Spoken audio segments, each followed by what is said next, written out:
Welcome to another episode of Sports and Discourse with your host, Derek Stevenson.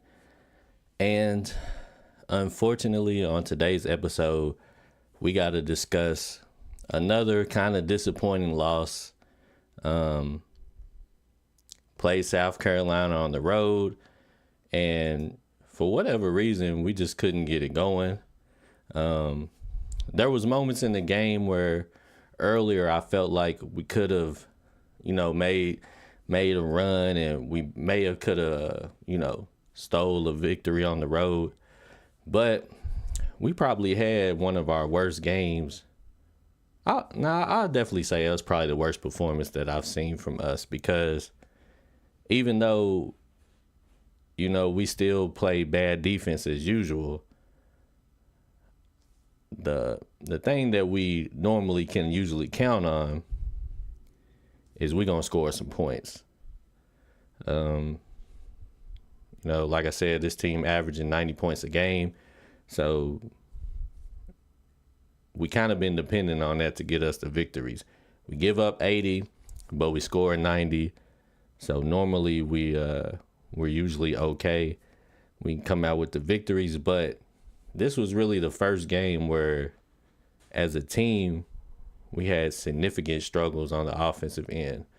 One of the things that stood out to me was the assist. And normally Kentucky shares the ball really well. They move the ball.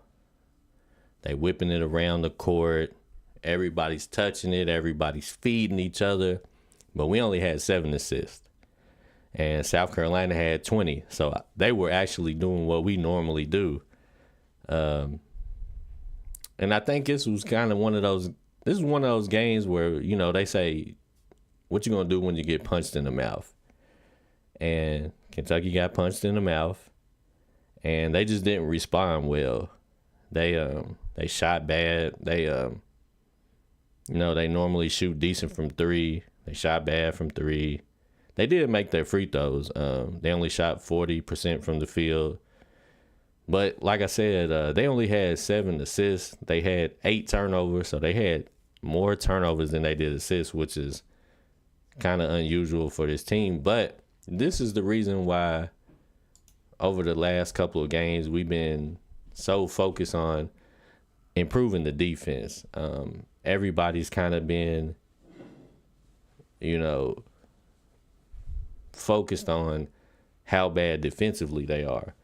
And this was just another one of those games where they were terrible on defense as usual. And unfortunately, when you're terrible on defense and you have a bad offensive game, this is the kind of game that you're going to get. And like I said earlier, I felt like if we would have pieced it together, we could have probably still got this victory. But I feel like they lost confidence. I feel like, normally, collectively, we probably have 4 to 5 guys that play pretty decent. We might have one guy that goes over 20, maybe 2. And, we get to that 90 point mark. But this game, DJ Wagner only gave us 4. What's up, go Kentucky Wildcats? Last night was awful.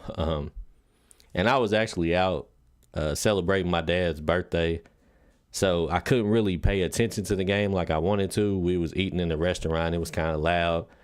The TV wasn't really that close to me, so I was trying to pay attention to it, but I was trying to make sure I was involved with what was going on. Actually, my dad was trying to watch the game too. But we had a whole lot of family with us, so we trying to entertain the family and we trying to watch the game. And they just played terrible, and I just kept waiting like, all right, guys, when y'all going to turn it on? When are y'all going to turn it on? And they just couldn't get nothing going. But they just looked, they have a lot of breakdowns on defense, but for some reason last night it was just worse than usual. You just seen a whole lot of guys just having motion. They was flying around the court on South Carolina. moving the ball. Guys was cutting back doors. Like, they was just pretty much running offense the way Kentucky normally runs offense. And but the difference was they was playing defense along with it. And that's what we just waiting for this team to figure it out on defense. And they just get lost so much out there. And it's just wild because I never seen a group of guys that seem to have decently high basketball IQs. When Kentucky's playing offense and they moving the ball, guys is knocking down threes, they making great passes to each other, having a high number of assists, and then we looking at them, we're like, man, they got such good basketball IQ. But on the other end, it's like they never played defense in their life before. And, you know, I'm not trying to be too critical because I understand they playing at a higher level than what they was used to in college, but I feel like they must have never tried to really learn how to play defense in high school because they just get lost so much. And this is like what we've been saying. We really missing a dude Thero because I just feel like we need a guy that can just come in and be tough. And that's what a dude was bringing to the team. Like, he just was rough, just making his presence felt when he was on the court. He was banging. He was getting tip dunks, just scrapping. And he wasn't really getting moved around too much. And that's always been the problem, is a lot of our guys just get moved around so easy. And when I was watching some of the highlights back, I seen a lot of discouraging moments where I'm looking at guys that's not really necessarily in the play, and they just standing straight up watching. And it's like, I get it, like, you can't be involved in every single play, but you can be alert. You can be attentive to what's going on. You can be moving, ready to rotate. And I just seen a lot of our guys standing straight up, not ready to react, just watching what was happening. And that's kind of discouraging because it's like, okay, makes me feel like y'all giving up. Like, you're not even going to try to get involved, not really hungry to make a play. And that's one of the things where, like, if you go back and look at some of Kentucky's better teams that they've had over the years, you can even go back to the 2012 team that won the championship with Anthony Davis and Terrence Jones and Gilchrist and Lamb and all of them, Darius Miller, Teague. If you go back and watch them play, the one thing that'll stand out to you was they was just as hungry on the defensive end as they was on the offense. Like, Anthony Davis is trying to block every single shot. It was almost like him and Terrence Jones was trying to have a contest of who could block the most shots. And if you was lucky enough to get an offensive rebound on Kentucky, you was going to have 2 or 3 guys trying to block your shot every single time, because even Gilchrist was going to be trying to get some blocks, some help side blocks. They chasing down defenders. Even if they was getting backdoored, a lot of the times, if you just remember those guys, they recovered sometimes and got some blocks because they just didn't give up on the play. And with this team, you see a lot of times where they kind of just give up on the play and just, it's like they accept that they got beat and they don't try to make up. And they gave up way too many baskets like that. They didn't move the ball. There were numerous times I seen someone wide open and they would take the hardest shot. Yeah, I noticed that too a lot. Like I said earlier, they only had 7 assists, which is highly unusual for this team. But I definitely noticed that too. It was way more one-on-one shots than normal. And then, like I said, DJ Wagner made a couple of nice plays, but going 2 for 10, when you play 30 minutes and you go 2 for 10, 4 points, 3 assists, you pretty much, not to be too hard on DJ, but he kind of hurt the team. We got to just call it what it is. And that's, Shepherd didn't really give us nothing. Shepherd only played 14 minutes, but he didn't really give us nothing. And, we usually always expect at least 12 and up from Shep. He had a couple of games where, he kind of gave us a letdown game like last night, but normally we can count on Shep. But in games like this where we need, really need the production, we got to be able to depend on everything. I was at Red Robin last night watching the game on my phone for my cousin's 40th birthday. Yeah, it seemed like everybody was out watching it. Michael Kidd-Gilchrist was that dude on defense. He was strong, athletic, but that team just had such a high motor on defense. If this team had the same determination, the same hunger, the same will as that team, they would probably win the championship, because offensively, I don't doubt that they could do, what that team done, if not maybe even better. But that team just defensively, like I said, it was like a competition of who could lock down defenders, who could block the most shots. Like everybody, even the guys coming off the bench, maybe, they might have had one defender, maybe Cal Wilcher or somebody that wasn't a great defender, but everybody else was playing high-level defense on that team, and that's probably why they won the championship more than because of their offensive ability. Because, Anthony Davis was only giving us 10 to 14 points a game. I can't remember what it was, but it wasn't very much. But it was that defense. He was just a game changer on defense, blocking shots at all three levels, three-point, mid-range, and around the basket. And it was like he sparked the whole team to just be energetic on defense. And this is going to be this team's downfall if they don't figure out. And, like we were saying on the other stream, it's not even they don't even have to be top 5 defensively in the country, but they just got to be decent. Just decent enough to give you a chance, because they can't keep depending on scoring 90 points a game, especially if they're giving up 80. Purdue, Arizona, and UConn, all three have had double-digit losses on the road this year. Hopefully they wake up and lock in. Yeah, that's I was talking to one of my partners about it, and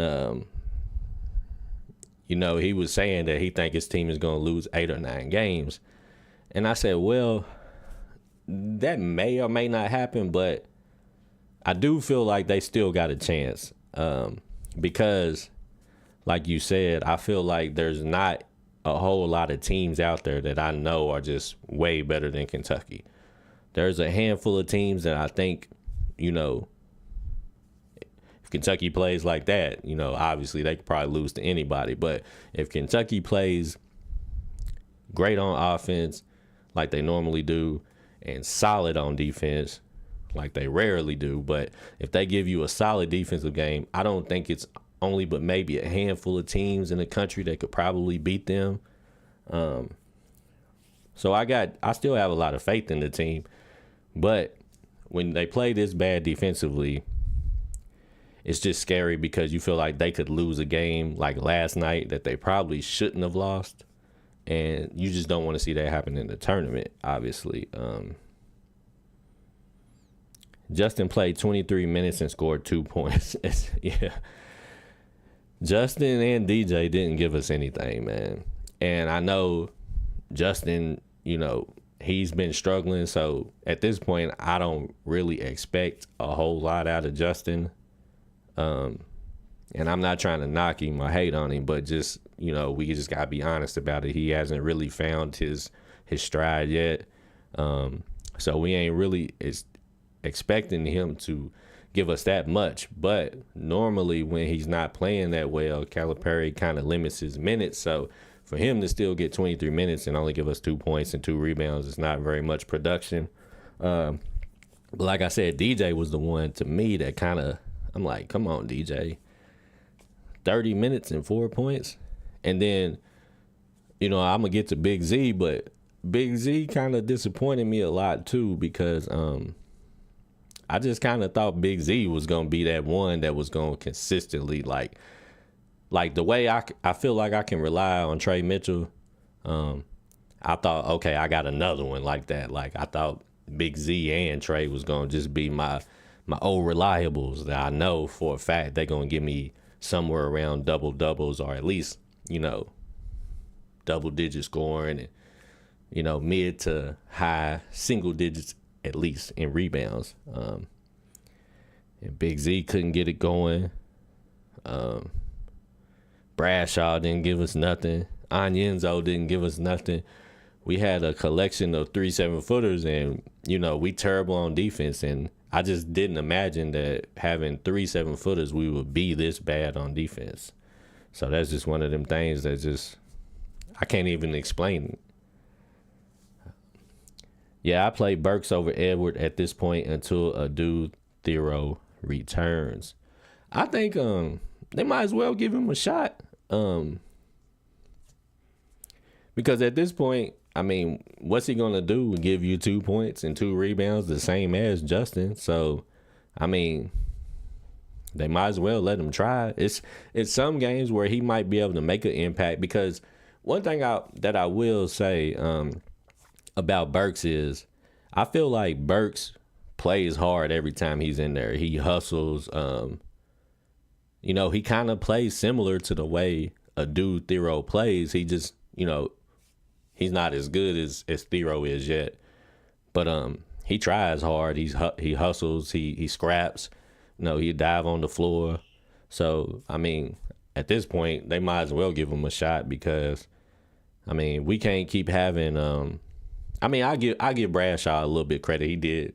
I ain't gonna say, offensively Bradshaw didn't do anything, but he did give us 8 rebounds. So, I can't completely discredit the night he had. 8 rebounds is solid. Onyenso only gave us 1. Big Z only gave us 2. So, we barely getting 10 rebounds between 3 7-footers. That's wild. But let me see here. The 2 dudes with the highest motor on the roster are Adu and Jordan and Reed Shepherd. Yeah, I agree with you. I think all 3 of them guys play hard. I do think some of the other ones play hard on offense. They just don't play hard on both ends of the court. Like, I think DJ plays hard on offense. I think Rob plays hard on offense, but and Tone too, but just defensively they don't give you the same energy, the same feel as they do when they got the ball in their hands. And like I said, I seen one time where Rob was just standing around watching on defense, and he just didn't even try to get into play. And that's what I hope that when they watch themselves in the film sessions that they can see that and be like, ugh. I hope it stands out to them in a bad way where they just can just realize, like, man, you just out there, you're not doing anything. So that's unfortunate. But yeah, those 3 dudes, Adu, Jordan, and Shep, they do play hard. And Onyenso plays hard too, but he just has not learned enough. And maybe, he would have been more further along if he would have started the season healthy. Maybe even Bradshaw too. Still got to realize that, none of the 3 7-footers have really got their feet really cemented in this season yet. Obviously, Onyenso and Bradshaw got more experience than Big Z so far, but Big Z definitely he definitely kind of disappointed me. I see where you said he didn't leave him in long enough to let him get warm or whatever the case may be. And you might be right about that. For whatever reason, he only played 10 minutes. Maybe Cal was just trying to ease him in the game shape. I don't know. I don't know how he's managing things. But I definitely, I'll support Cal, but I feel like he could manage this team a little differently. I can't really tell what his plan is or what he's trying to do. Like with him just sticking with Justin Edwards, I don't know if he's got some master plan that he's working on or some tweak or whatever it is that he's cooking up over. I don't know, but I feel like I'm doubting a little bit why the way that he's managing. So hopefully he's got something up his sleeve, but I don't know what it is. Ryan Kelly said they definitely missing a defensive identity. They are. I just think they're all so used to being able to score on people so easy coming from a high school. I just think they never really learned or really attempted to focus hard to learn how to play defense. I think they just trying to figure it out now. Because if you watch AAU and travel ball, they really don't be playing defense like that. So that's one thing that some of these younger kids are going to have to start focusing on is the totality of their game. Like, you got to improve your whole entire game. Especially if all of these guys is wanting to play in the NBA, you're going to have to learn how to play some kind of defense, because none of them are going to be that good right away that they can warrant being a starter in the NBA and not be able to play defense. Like, there's only a couple guys that's talented enough to get torched on defense and still be able to start and play significant minutes in the NBA. Well, so these guys going to have to start taking that more serious, because that could hurt them in the draft, because they just look so bad. They look like they just don't know what they're doing out there. And I don't know, I don't know how much they focus on that in practice, but at this point, I would feel like Cal's got to be dedicating a lot of time to that, because offensively they a solid team except for last night. So, I would hope that that he's trying to get them right on defense. I'd start Z, Trey, Adu, Antonio Reeves, and DJ if I was the coach. Like we was talking about, on my last stream, I just feel like, and this is just my theory, I just think that some of this NIL situation, I think it just kind of makes it hard for Cal. I think he feels like when some of these guys have these deals and these partnerships with some of these companies, I think his hands may be a little tied. And I think now with this transfer portal, it's so easy to lose kids that I think he's trying to manage like his future recruiting. Because obviously, he had DJ Wagner and Bradshaw that came from that same high school, and then he recruited Billy Richmond that's also from their high school. So, I think he's trying to keep the pipelines open so that he can keep recruiting good in the future. I don't know what it is, but it just seems like he's either got a master plan or he's probably got his hands tied with all of this transfer and NIL stuff. So I have no clue. But at this point, even though I still think Justin Edwards has talent, I still think eventually he'll figure things out. Excuse me. He needs to come off the bench now. I can't even sit up there and justify it anymore. He needs to come off the bench. And maybe that'll wake him up, because maybe that'll make him feel like, a sense of urgency when he comes in the game. Like, he can't just be out there loafing around. Gotta take it more serious. They got to get back to moving the ball and looking to make the extra pass.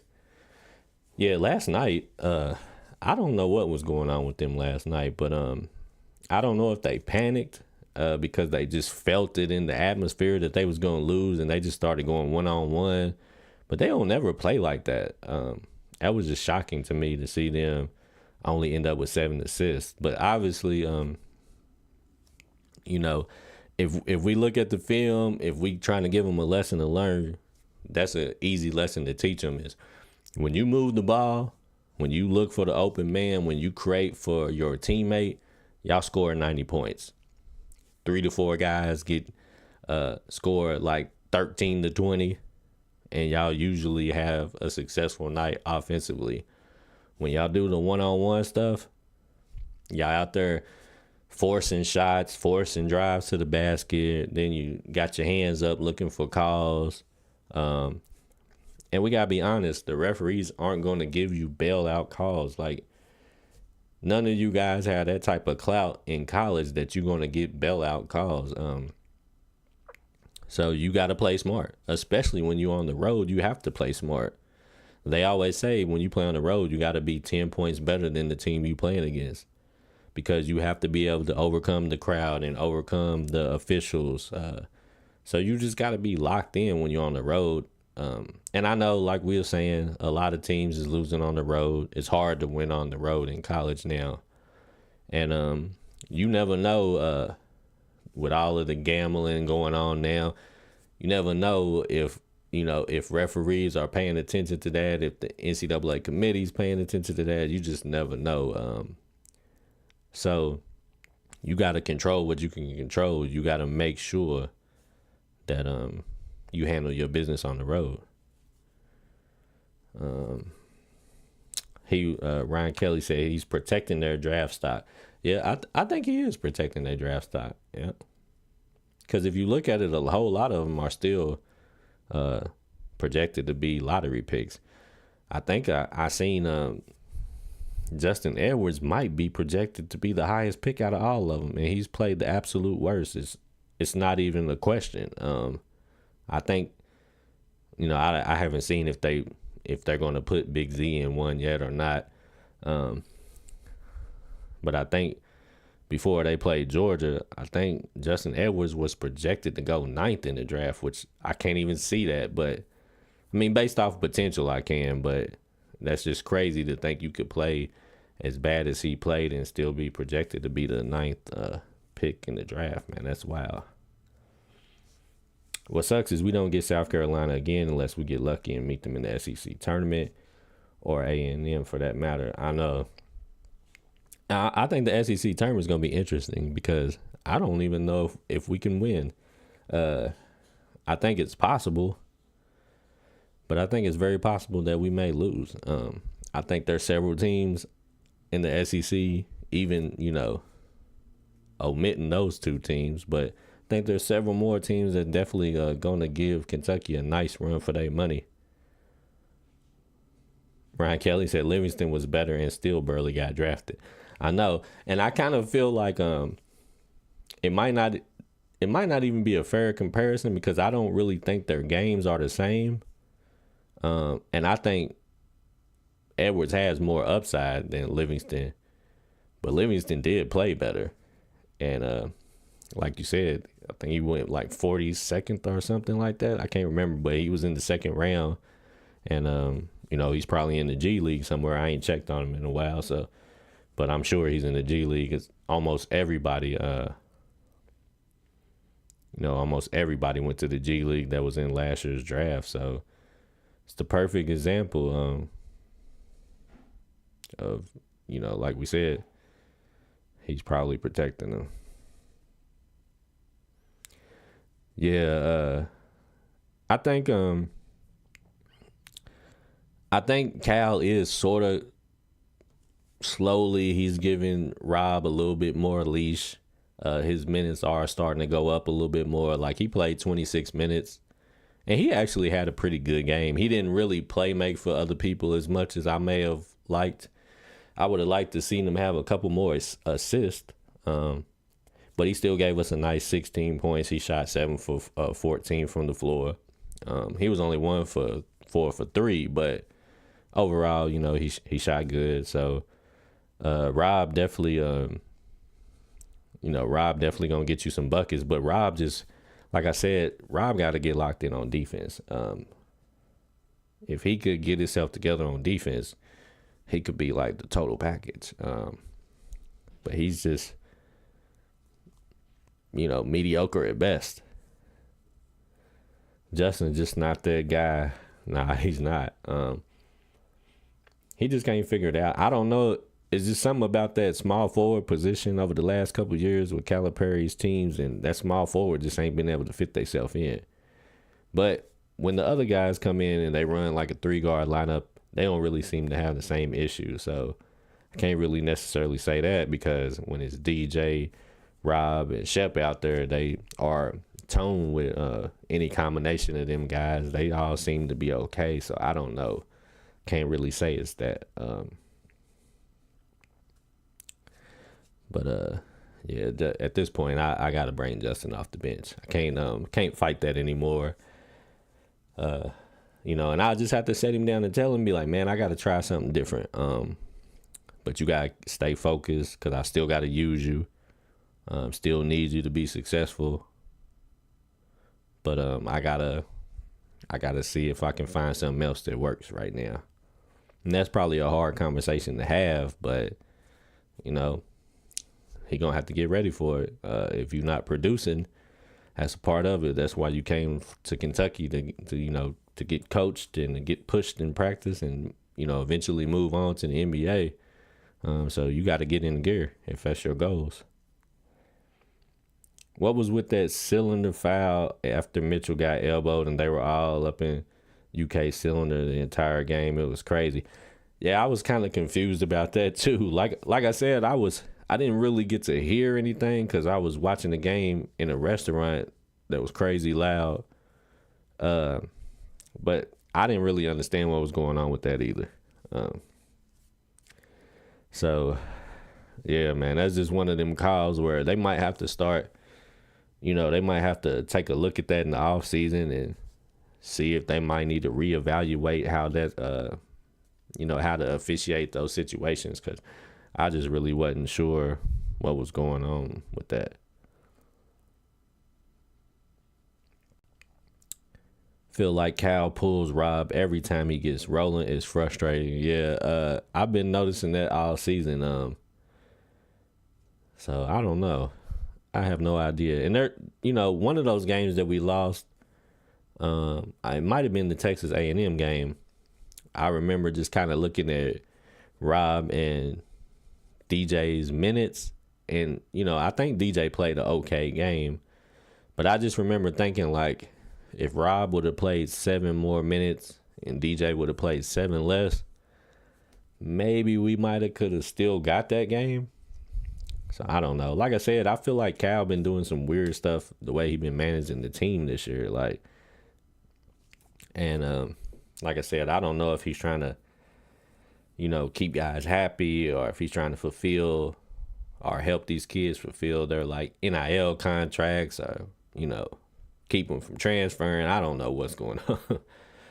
But it just seems like, it just seems kind of weird that he's still starting Edwards. At first, DJ was playing bad and, everybody was like, when is he going to start Shepard and Rob? And then DJ started to play a little bit better.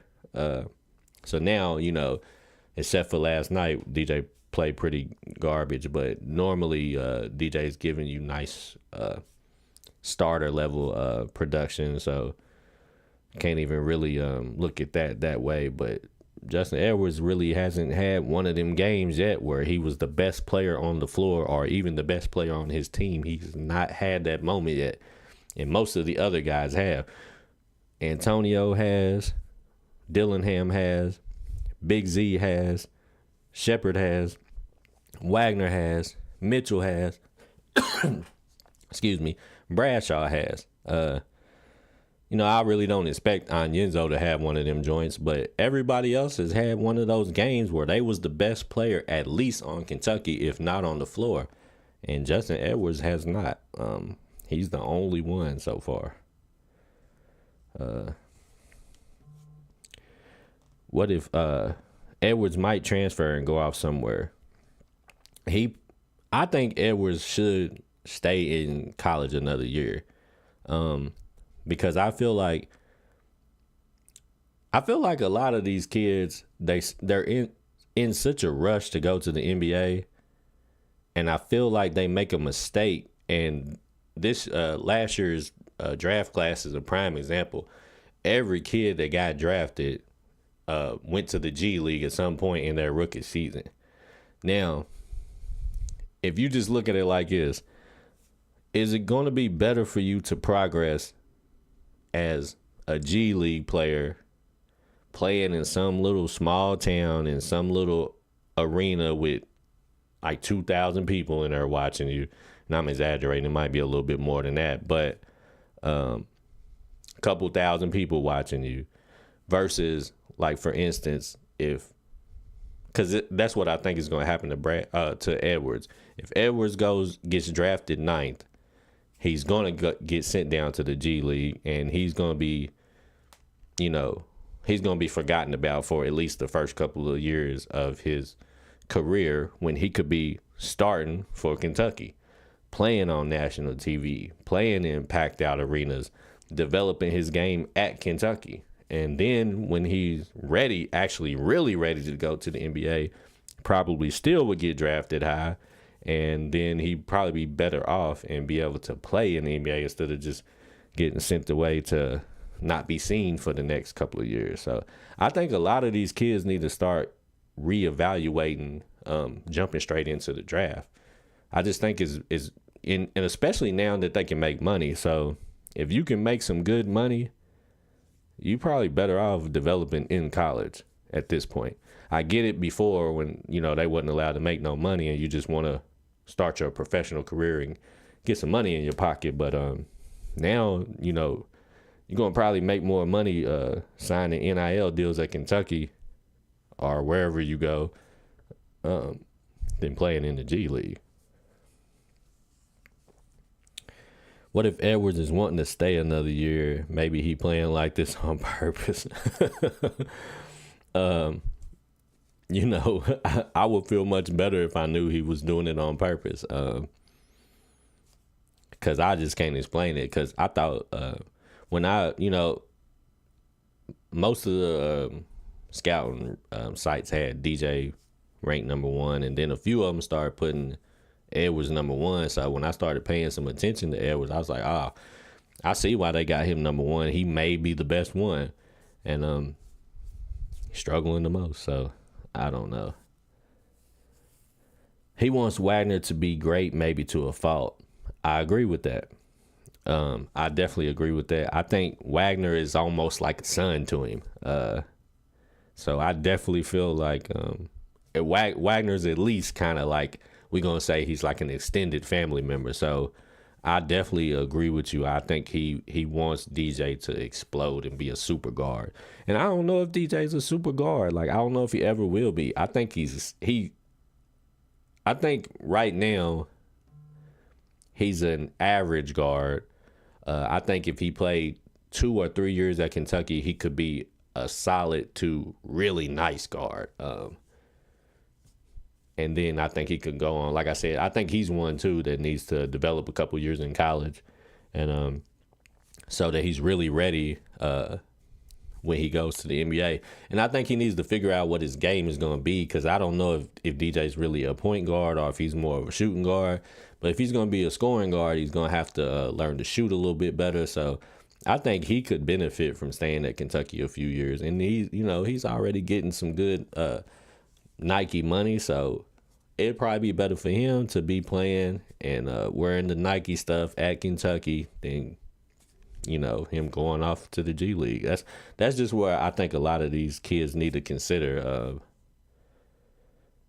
We need to go zone.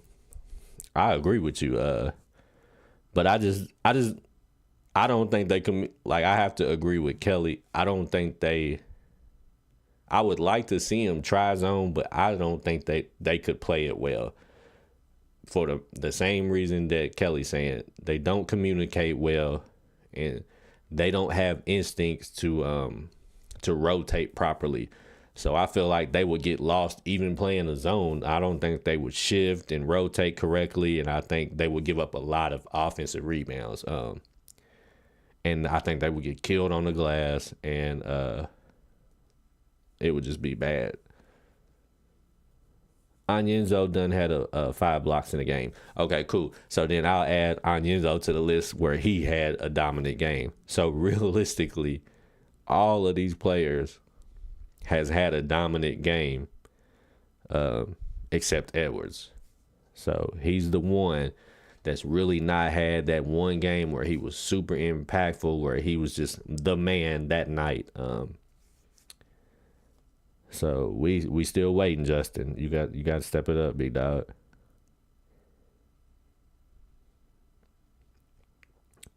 Edwards won't be top 10 this year. I don't think he should be, but the last projection that I seen, he was like ninth, and I was shocked. I couldn't believe it. He was the highest ranked one out of everybody. And I know that they just looking at the potential because they looking at him. He's tall. I think he's like 6'7", so he got good height. He's a decent ball handler. He's not an amazing ball handler, but he's decent enough. He's athletic. He's probably the most athletic of all of the wing players that, are on the squad this year. He's decently quick. He's not blazing fast, but he's quick. He looks like he could become a good defender. He's got the build and the frame where, I thought he was going to be one of the best defenders on the team. And he's not good at defense either, but they just looking at what he could turn into, and they hoping somebody's just going to risk some money, and they may be making a mistake. But yeah, I wouldn't take him in the top 10 either. I probably wouldn't take him in the first round, but like I said, a lot of these general managers, they look at this potential and they just trying to roll the dice, and they trying to hit one. So I feel like if we keep seeing the trends like we seen last year where all the kids end up going in the G League, if that happens for the next couple of seasons, I do think general managers will start to shift back to picking up some guys like Trey Mitchell in the first round.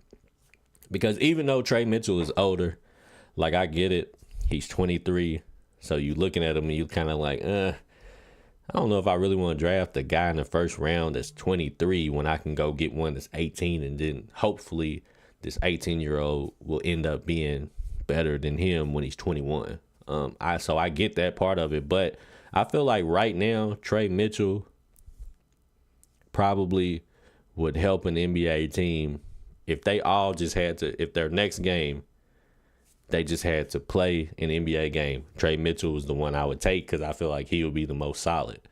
So I think it's going to be a shift back to some of the upperclassmen getting drafted in the first round again. But, maybe not, but we'll see. But that's just my prediction. So if that ends up happening, y'all got to give me my credit for that. Bruh, I'd hope DJ and Justin both return, but that would be crazy. Yeah, it would be nice if they both did, but I think both of them are gonna leave. Just being honest. But I do think they will be way better in their second year. There's a couple of guys that have came back in Calipari's system and went crazy their sophomore year. Tyler Ulis definitely. I know it. Everybody, thinks Tyler Ulis was good as a freshman, but I still think he was leaps and bounds better as a sophomore than he was as a freshman. Emmanuel quickly went to another level his sophomore year. I think PJ Washington made a real big improvement his sophomore year.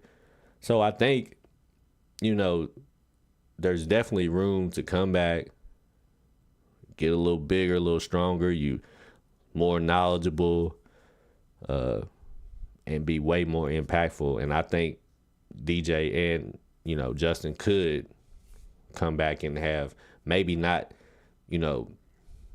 that much growth because Ulis and Quickly was on another level. But still, I think they can make a lot of strides. I'm so over Justin Edwards. You ain't the only one. There's a lot of people out there that just disappointed in Justin, man. And like I said, I can't even justify it no more, really. Like I said, I think it's just Calipari, like we said, protecting the draft stock and think the NIL stuff, because I think Justin has got some partnership deal with like New Balance or something like that. So you just never know.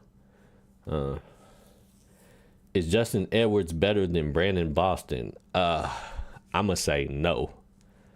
But Brandon Boston was a perfect case example because Brandon Boston, He left Kentucky. He was pretty much a disappointment at Kentucky.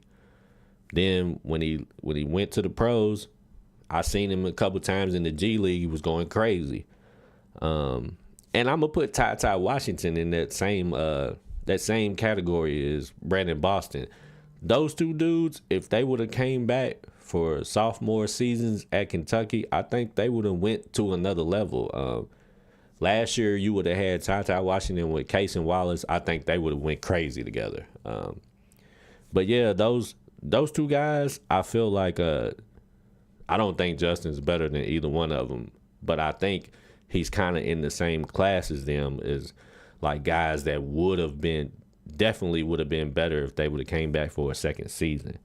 But currently, I don't, and it's kind of hard. It's kind of unfair. But if I'm just talking about what they did at Kentucky, even still, I think Brandon Boston had a few games where he was way better. Like he at least did something for us. Justin ain't really done much. So I still would give the edge to Boston, even if I'm just talking strictly what they did in college. Scal was better at Kentucky than Justin Edwards. and I don't know if you've seen it. You could probably find it if you care to look. But Scal was one of them ones that really I was mind boggled at his play at Kentucky, because there's a clip on YouTube, I think, and he's still in high school, but he's playing against Towns. They both in high school, but he's giving Towns buckets. So when I seen that, I'm like, oh, Scal's about to come in here and do some work. Because I mean, like, he's giving Towns buckets. Like it's like he looked like he was as good as Towns at that particular time. So I thought, okay, Towns was legit at Kentucky, so I thought he was going to be at least legit. And he just didn't have the juice, because he was pretty bad at Kentucky. Then he went to the NBA. He couldn't figure it out in the NBA. I don't know if he's still on the roster or not. I would say he's probably not. I'd say they probably have given up on him at this point. But, yeah, he just couldn't figure it out. So I say he just didn't have the juice. That's one of the reasons Cal has only won one chip. His players never stay. If they did, he would have more chips. Yeah, I definitely agree with you. And that's one of those, when some Kentucky fans understand that. Not all of them, because a lot of Kentucky fans just don't care for the excuses. But I do actually think that's a legitimate excuse. I believe that if he got a couple of his classes back, because even if you look at the 2012 class, they had basically Deron Lamb, Terrence Jones, and Darius Miller was like the key returning players. And then he added a couple of freshmen around them. And that was enough. So if he could just retain a few key players, he probably would have had more championships. Because even still, I mean, the man has took Kentucky to the Final Four times. So he's had opportunities to close that deal a few times. He just, for whatever reason, it just didn't work out for him. But it's going to be hard going forward, I think, if he doesn't start to surround some of these super freshmen with a few more guys like Trey Mitchell. Because I think, and that's no disrespect to the freshmen and the new players, but if you had just like maybe 2 to 3 of these freshmen, and you had the rest of the team was built with guys like Trey Mitchell, I think that would be enough to win the championship. Because then that way you wouldn't have to really rely on freshmen in late game situations, overtime situations. You would know that you would have guys on the court that probably under most circumstances are going to make good decisions. They're not going to panic. They're going to when you coach them, they're gonna understand what's going on. They're gonna know simple things like how to play defense. So I definitely think that going forward, at some point, Cal may have to start looking at more guys like that. But I don't know if he will, because I know that's kind of been his thing, the super freshmen, and, you know, turn Kentucky into the NBA factory, which I'm cool with Kentucky being the NBA factory. But I do, when he has teams like this, even though it's not really fair, because basically you asking freshmen to play at the level of juniors and seniors, but we only going to have them for 1 year, so we need them to play like juniors and seniors. Like, we can't really accept them playing like freshmen because we not going to get a sophomore season from most of these guys. So we need them to play at a high level. We need them to be poised and under control. We need them to be good decision makers. We need them to understand how to play defense. If we only going to get 1 year out of you, we can't afford for you to play like Justin Edwards is playing. We don't have time to babysit you while you learning the game, because you're not going to be here next year. So we need to get the most out of you right now. And that's probably not fair, but it just is what it is. But we had Severe. Man, Severe was one of Cal's guys, boy. Like we talked about that last time. It was hard for Cal to put Severe on that bench too. But I still believe if Ty would have came back at some point, it would have probably been him and Kaysen starting, and then I think they would have been on another level. But yeah, Severe was his guy. He loved Severe. That probably broke his heart to put Severe on the bench. I know he fought that for as long as he could. But ultimately, obviously, it was the right decision, because one of them is playing in the NBA and actually getting some minutes, and the other one is probably not going to play in the NBA, and that's no disrespect, but just is what it is. Skal and Anthony Davis played a one-on-one the year after we went 38-1, and Skal was giving Anthony Davis work. See, that's what I'm saying, man. Like, that's why I just couldn't believe Skal was that bad, because, you know, these videos out here exist. Like, you can go look them up right on YouTube, and you can find them. Like, he was killing people in high school. So I just didn't understand it. Like, I don't know if when he got to that level, he just couldn't think the game through, or I don't know what the case was, but we didn't really get nothing out of Skal. He was definitely one of the most, you know, disappointing super freshmen that we've had. Brandon Boston is definitely up there too, but even Skal is probably one of the most, though, just because, you know, he was supposed to be that next center that we had that was going to be dominant. And I know they were saying that, oh, he's playing out of position. He's really a power forward. I get all of that, but it is what it is. Like, Bam was playing out of position too, sort of. I mean, he was really probably a natural power forward, but he had to play center, and it just is what it is. Even now that he's in the NBA, he's still having to play out of position. So just part of the game. Just imagine if Shaedon Sharpe actually stayed and played last season with Cason Wallace the entire year. Yeah, you're probably right. They probably would have won the championship. That's one of them ones where, like, I try not to get upset about that,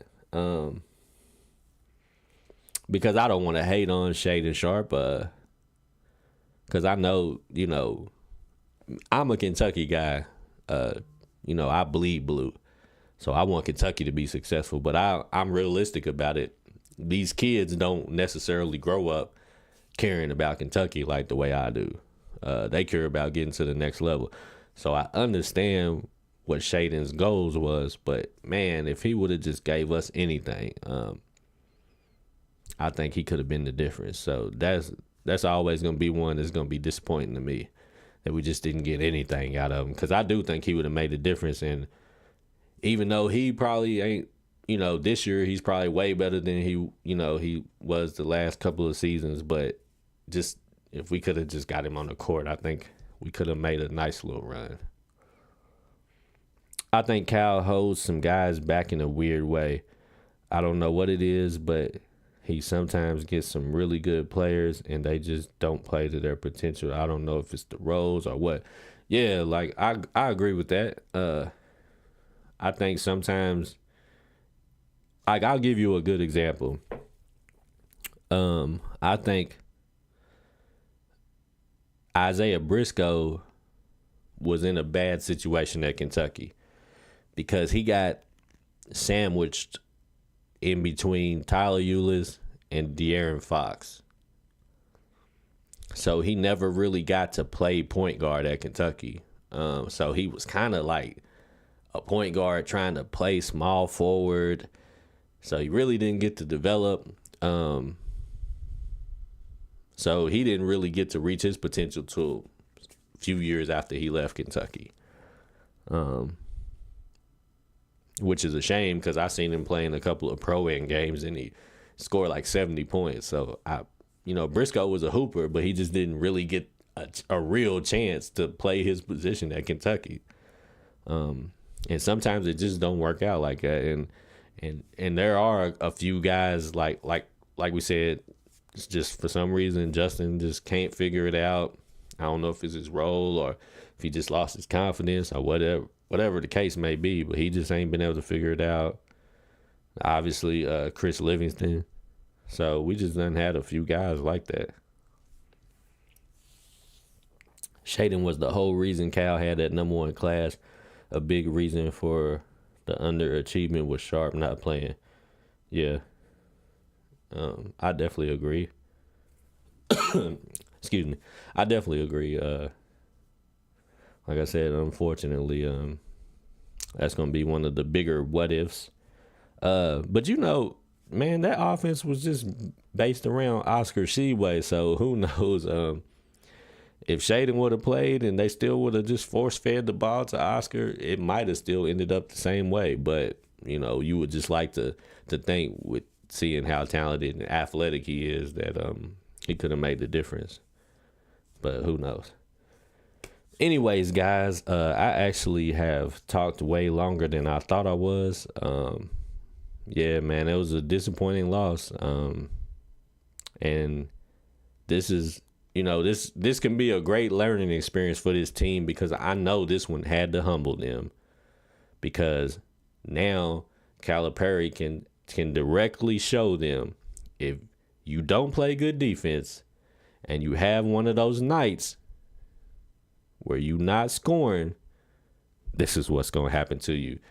And I mean, to be honest with you, like I said, in the very beginning of the game, Kentucky looked like, okay, we got a shot. And then very quickly it started to look like they were going to lose by 30. And probably they should have lost by 30. So, hopefully they learn from this, bounce back, and get locked in on defense because I don't want to see another game where they only breaking 60 and pretty much losing by almost 20, getting washed. But anyways, you guys feel free to keep commenting. Let me know what you thought about the team as usual. Let me know if you still think we can hang number 9 because after Big Z's debut, I was ready to book it. We hanging number 9. And then, they came back the very next game and disappointed me. So I don't know what to think right now. Like I said, hopefully they'll bounce back. And we're going to see. But anyways, I'll talk to you guys later. Y'all have a good evening. I'll see you next time. Sports and Discourse with Derek Stevenson.